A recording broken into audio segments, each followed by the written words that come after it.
Salut tout le monde! Aujourd'hui, je voulais vous montrer quelque chose. L'image que vous voyez en bas de l'écran, c'est un acte de décès qui est daté du 27 mars 1871 et qui concerne un certain Germain Turpin qui est mort dans le 10e arrondissement de Paris. C'est un maçon de 35 ans qui est originaire de Seine-et-Marne, qui est marié à une certaine Léonie Lavoine et on va en reparler plus tard de cet homme. Alors vous allez me demander qu'est-ce qu'on en a à foutre de ce petit papier là que j'ai eu un mal fou à trouver. Eh bien tout simplement car Germain Turpin est considéré comme le premier mort de la commune. Vous voulez en savoir plus? Bienvenue dans ce nouvel épisode d'Historium.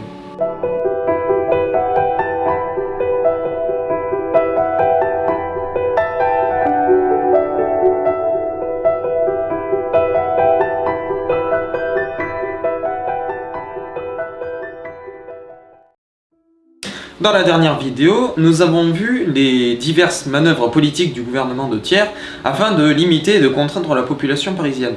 Mais aujourd'hui, il est plus important de commencer l'histoire de la commune en tant que telle. La nuit du 17 au 18 mars, le gouvernement de Thiers a pris deux mesures. La première, c'est de planifier des opérations militaires et la deuxième, c'est de lâcher 300 détenus de la prison de Poissy dans les rues afin de faire peur aux quartiers un peu aisés, c'est-à-dire les bourgeois et les conservateurs, donc globalement, bon, les riches quoi. L'objectif de ces opérations militaires est double. Le premier objectif est soi-disant de récupérer les canons stationnés à Montmartre. Mais ça c'est un prétexte, et qui a été plus ou moins justifié par un soi-disant ordre de Clémenceau, le maire du 18e arrondissement, pour lever la veille des sentinelles de gardes nationaux qui protégeaient ces canons. Sauf qu'on s'est rendu compte que cet ordre-là, le papier en lui-même, le paplard, on s'est rendu compte que c'était un faux, et du coup, en fait, on a deux autres objectifs qui sont cachés, c'est-à-dire faire une reconnaissance militaire pour savoir à peu près où se trouvent un peu les garnisons de gardes nationaux, et la deuxième, c'est pour réprimer un petit peu un potentiel soulèvement des révolutionnaires. Nous voilà arrivés au samedi 18 mars 1871, il est 3h du matin. Au niveau de Montmartre, donc la butte Montmartre, les 4000 hommes du général Paturel, ouais c'est un nom chelou je sais, mais comme ça, commencent à monter la butte donc pour récupérer les canons. À l'est, au même moment, le 88e régiment d'infanterie, donc à peu près 6000 hommes, sous le commandement du général Lecomte, eux, atteignent l'église Saint-Pierre et la place du Tertre. Vers 7h30, pareil, le sommet de la butte est conquis à Montmartre. Au même moment, sur les murs des rues de Paris, il y avait une affiche du gouvernement de Thiers où on pouvait lire que l'affiche donc en elle-même s'en prend, je cite, à des hommes mal intentionnés qui, sous prétexte de résister aux Prussiens, qui ne sont plus dans vos murs, se sont constitués les maîtres d'une partie de la ville. Ils ont élevé des retranchements, ils montent la garde par ordre d'un comité occulte, attention qui prétend commander seul à une partie de la garde nationale, que les bons citoyens se séparent des mauvais. Donc ce comité occulte dont parle cette citation, c'est le comité central de la Fédération de la Garde nationale, donc c'est-à-dire ceux à peu près qui sont gentils, c'est-à-dire ceux, les peuples en armes, on en avait parlé, je ne sais pas si vous vous en souvenez. Donc voilà, et le rappel est assez fâcheux car la dernière phrase qui dit que les bons citoyens se séparent des mauvais, elle rappelle une phrase qui était sur une affiche qui avait accompagné le coup d'état du 2 décembre 1851, qui disait entre autres que les bons se rassurent et que les méchants tremblent. Donc le rappel est assez fâcheux. Mais revenons à nos moutons.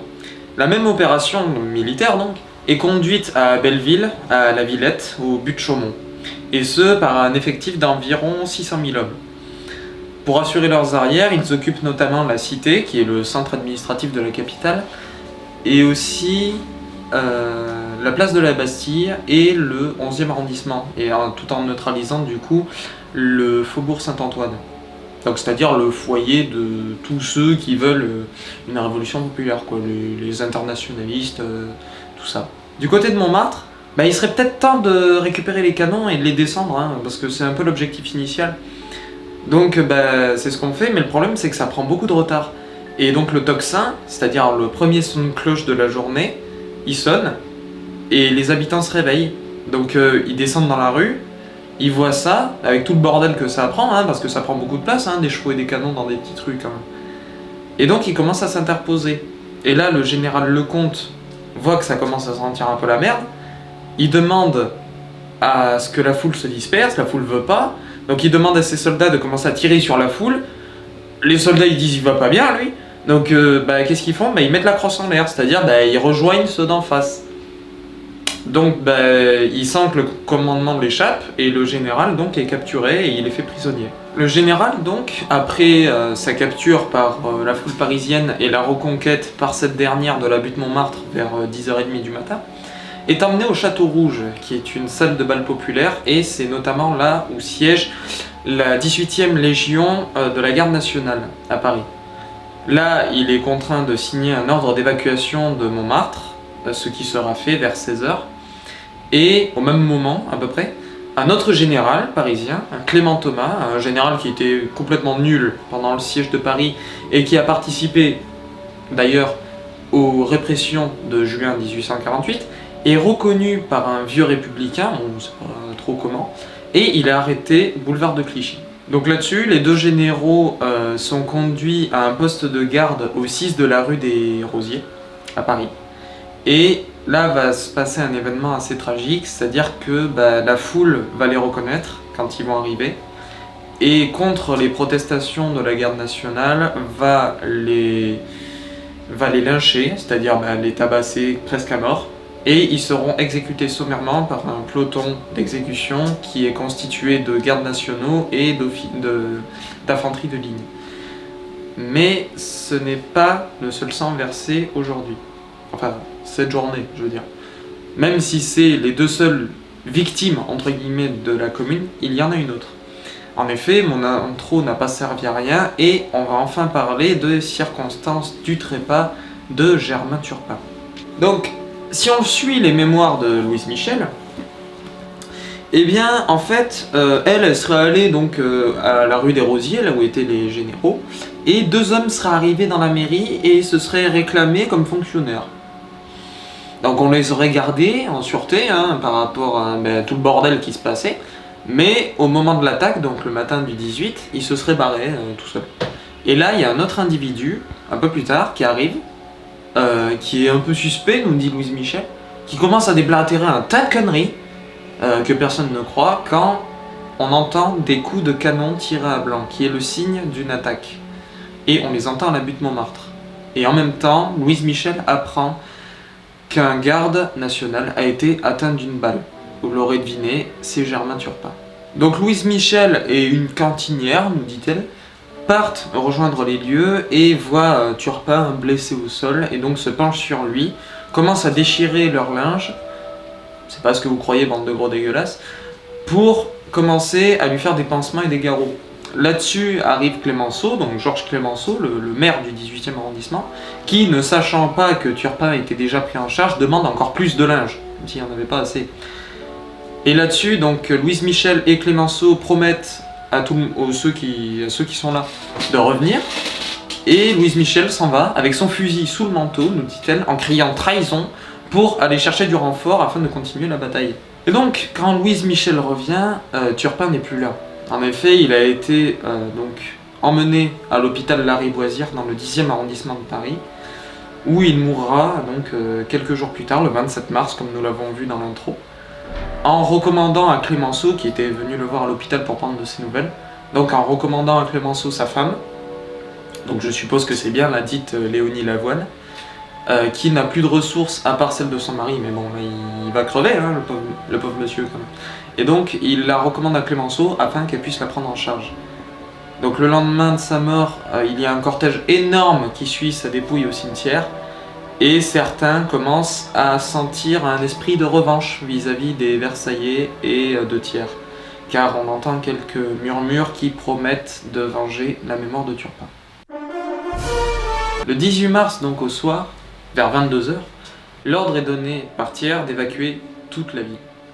Ainsi, le peuple parisien et la garde nationale se retrouvent seuls maîtres de la capitale. Mais pour combien de temps? Même le peuple parisien et la garde nationale qui voit la ville vide, c'est-à-dire évacuée de toute hostilité, ne savent pas encore, ne réalisent pas encore l'impact qu'aura cette journée. Ainsi, nous y sommes.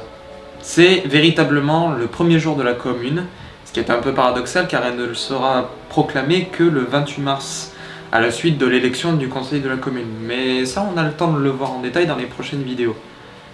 Mais le comité central de la garde nationale, qui a vu donc la ville tomber sous son autorité, même si c'est plus ou moins malgré lui, devra jongler donc entre trois choses, c'est-à-dire les aspirations du peuple parisien, sa propre survie, parce qu'il aimerait quand même subsister en tant qu'institution, et la volonté de revanche du gouvernement, parce qu'ils vont pas se laisser faire, les gonzes en face.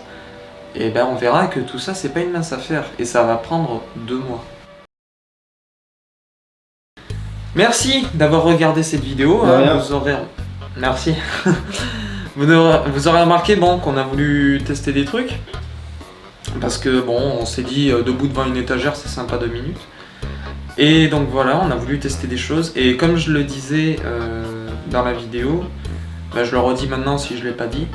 Les autres vidéos que j'ai fait avant, même celles que vous avez vues donc, je les trouve quand même vachement vides en fait. Je les trouve très courtes, très vides, un peu bâclées. Mais c'est parce que je les ai fait dans une période un peu compliquée, on était en plein confinement, on était dans une période où je voulais absolument faire quelque chose et pas le faire bien. Voilà, c'est un peu dommage. Et donc voilà, donc j'ai décidé de ne plus faire une vidéo par semaine, j'ai décidé de faire une vidéo par mois. Donc là cette vidéo sortira donc le 1er août, ou début août ou fin juillet, je sais pas trop encore. Et ce qui se passe, c'est que je prévois de reprendre qu'à partir de septembre. Donc le premier, début septembre quoi. Donc ce qui se passe, c'est que je prévois de faire une vidéo par mois, donc début mi-mois pour la vidéo, pour me laisser le temps de faire mes recherches, pour avoir du temps pour moi aussi, pour la fac, parce que je reprends les études, et tout simplement aussi pour souffler, parce que je suis pas toujours très productif. On se blague. Et puis c'est pas un métier, c'est connu. Ah oui, c'est connu que c'est pas un métier. Enfin bref, et voilà, et je voulais aussi faire quelque chose pour les prochaines vidéos, dites-moi ce que vous en pensez dans les commentaires pour les 2 pélos qui sont restés jusqu'au bout. Dites-moi ce que vous en pensez, je voulais inclure plus de références parce que vous le voyez, j'ai des petits bouquins, j'en ai utilisé un peu aujourd'hui, et je voulais en fait vous donner un peu les avis des historiens vis-à-vis de ce que je raconte. Même si ça va me donner un petit peu plus de fil à retordre, parce que ça demande beaucoup plus de recherche. Là, je ne fais que globalement redire ce que j'ai lu dans les bouquins. C'est pas très compliqué. Mais j'ai pas voulu être très... Comment dire ?